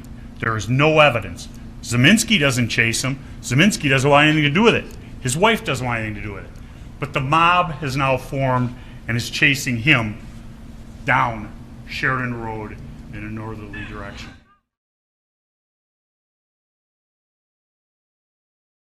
Turns all the way around, looking towards car source 3, could go there. At this point, he hasn't armed himself. Kyle is zero threat to anyone. This active shooter BS is something that Mr. Binger is trying to sell you people. Has he shot anybody since car source 3? No, he hasn't. He's running to try and get to the police. Mr. Binger must live in fairy tale land to think that Kyle could stop, put his gun down, and say, hey, everything's good, leave me alone, I'm going to the police. Unfortunately, that's not how the real world works. This was real world. Hey, stop it! Stop him. Next picture. You saw it in opening statements. Mr. Grosskreutz chasing down Kyle Rittenhouse. Kept his gun in the small of his back. He's arming himself right here.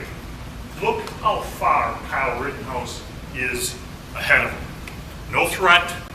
He's run 2 blocks, almost 3 because it's at the far end of 63rd. He hasn't shot his gun since. If he's an active shooter looking to take as many people as possible, he's laying waste to everybody as he's running. Remember, he's got 30 bullets. He's shot 8 times, 4 in scene 1 and 4 coming up.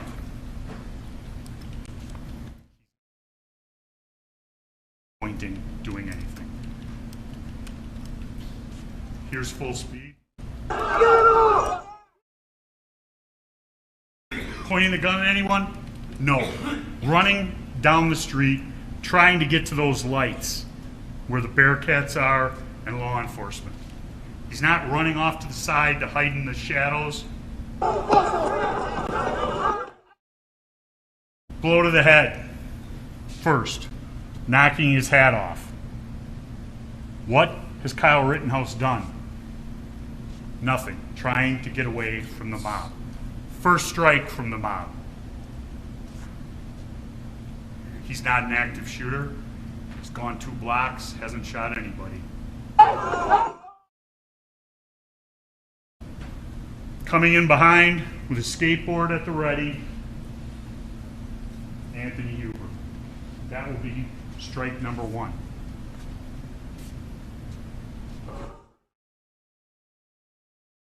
Remember in opening statements when Mr. Binger said, oh, something happened to his skateboard. He took a swing at him. Kyle blocked it with his arm in the enhanced photos. What does Mr. Huber do? He runs, grabs the skateboard, and comes in for more.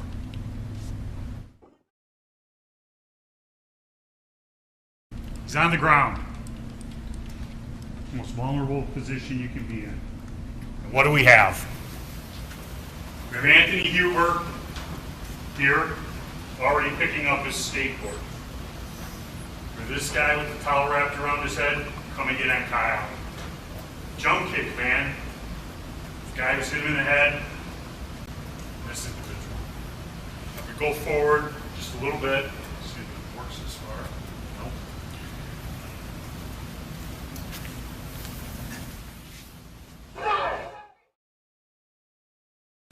You saw this individual over here who's now obstructed come in on Kyle.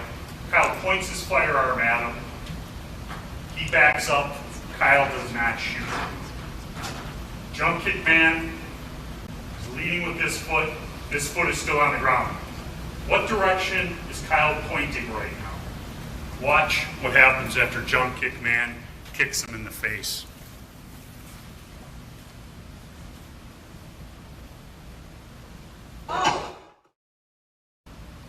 He's turned around.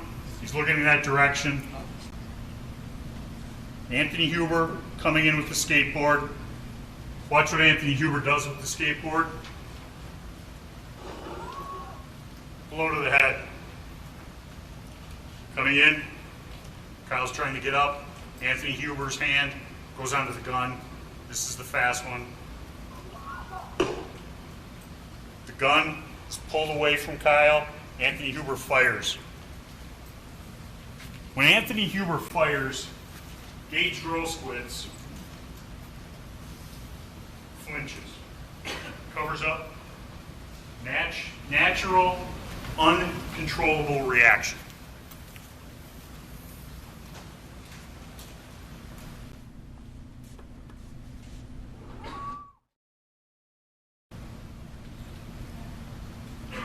Back.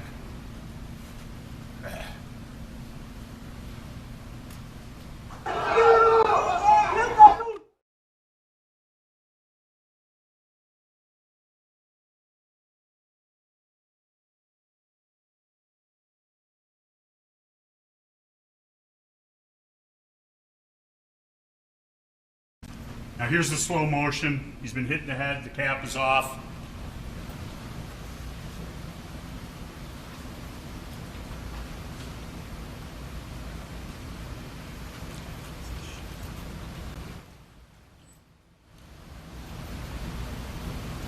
Anthony Huber winds up with the full force of his body. From back here, he swings the skateboard at Kyle. Kyle senses it coming. He turns around and looks, blocks it with his arm.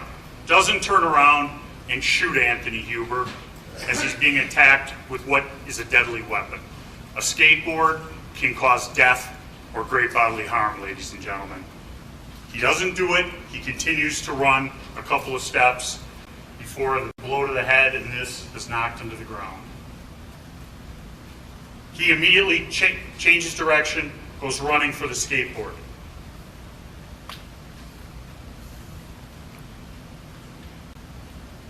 Want to get through this one? Okay. Now this is slow motion. Just as he's on the ground, he's set up, trying to get up. The individual to Kyle's left is the one who runs in. Kyle points the firearm. He backs off. He is not shot at.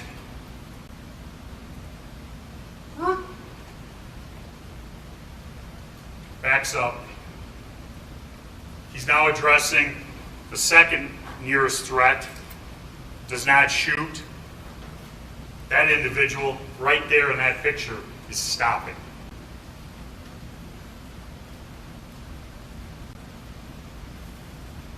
Jump kick man launches, contact, fire, turned around. In comes Anthony Huber. Blow to the head and neck.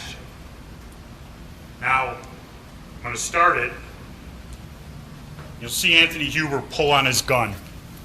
And you'll see the butt of the gun separate from Kyle's body going in that direction, away from him.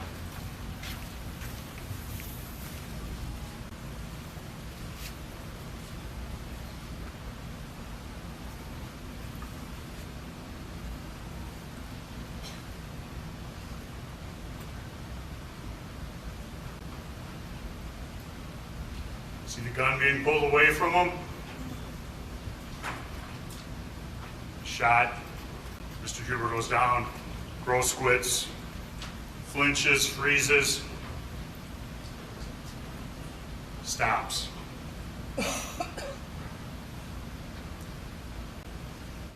Hands up. No pull.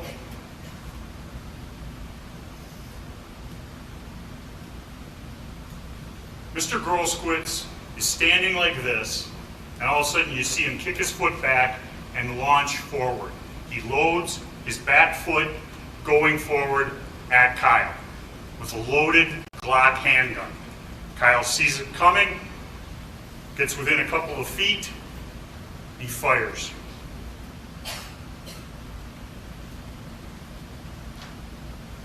If he's got his hands up and wants nothing to do with Kyle, like everybody else, just back away and you don't get shot. Mr. GROSSKREUTZ decides he's going to take him out, and his only regret, as stated in the Facebook post, he didn't fire first and empty his clip into the kid.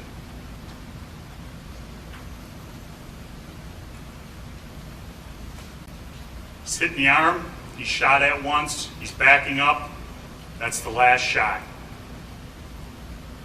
I went through the quickness of those shots from the rock in the head to that fourth shot. He gets up, you still see this individual armed with a board or a 2x4 or a fence post, doesn't shoot at him. This person he doesn't perceive as a danger, his hands are up, doesn't shoot at him. Now as he wheels around, watch what this individual does.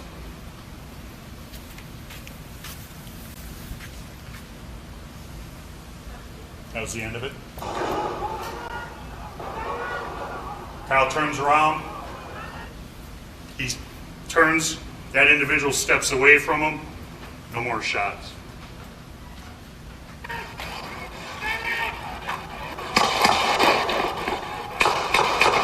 Doesn't shoot randomly, shots from behind him, continues on his way, trying to turn himself into the police.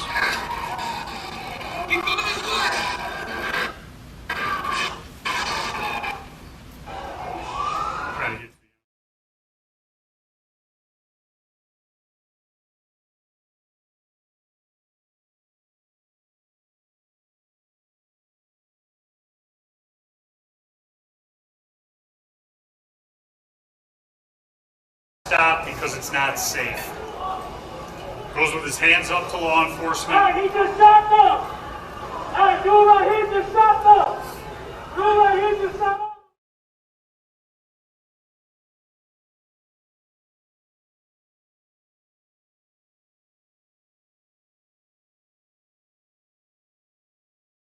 Hands up, you hear the story about the pepper spray. Ladies and gentlemen, that's the case. There was no threatening behavior that started this. Mr. Rosenbaum was hell-bent on causing trouble that night. He did what he did, and he started this.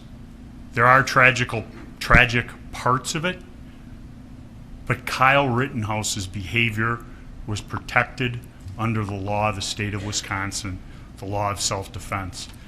You've heard the instructions, and I'll end with this. You decide on count one. If you decide that his conduct was privileged under the use of self-defense, you don't go on to the lesser included.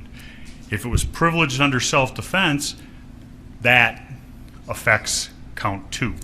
Both of the things that happened in scene one, as I read earlier, page 9 of the jury instructions. If his conduct was privileged as to Rosenbaum, it's privileged as to Mr. McGinniss. On to the next ones. At scene 2, ladies and gentlemen, there is no evidence whatsoever that he was an active shooter other than Mr. Binger calling him that. And there's no evidence that any of those other individuals who attacked him in the mob that night were attacking an active shooter. He wasn't shooting. And if they want to be the heroes and they want to beat somebody and do what they're going to do to them, they better be right. And they weren't. Kyle Rittenhouse shot Mr. Rosenbaum because he was attacking Kyle. Every person who was shot was attacking Kyle. One with a skateboard, one with his hands, one with his feet, one with a gun. Hands and feet can cause great bodily harm. sure the state's going to get up and say, well, he didn't have great bodily harm, so it doesn't matter. That's not the standard. The standard is could cause great bodily harm. My client does not have to take a beating from the hands of this mob or the hands of Mr. Rosenbaum. And Mr. Rosenbaum might be little, but he was a pretty muscular guy. And some 30-some-year-old guy can take a 17-year-old kid 9 times till Tuesday. Ladies and gentlemen, it's a tough choice, but the evidence only leads to one conclusion. That is that Kyle Rittenhouse's conduct on August 25th was privileged based upon the actions of Mr. Rosenbaum and others. There are no winners in this case, but putting Kyle Rittenhouse down for something he was privileged to do will serve no legitimate purpose. I ask you to do this, do justice here under the law of the state of Wisconsin. Thank you very much.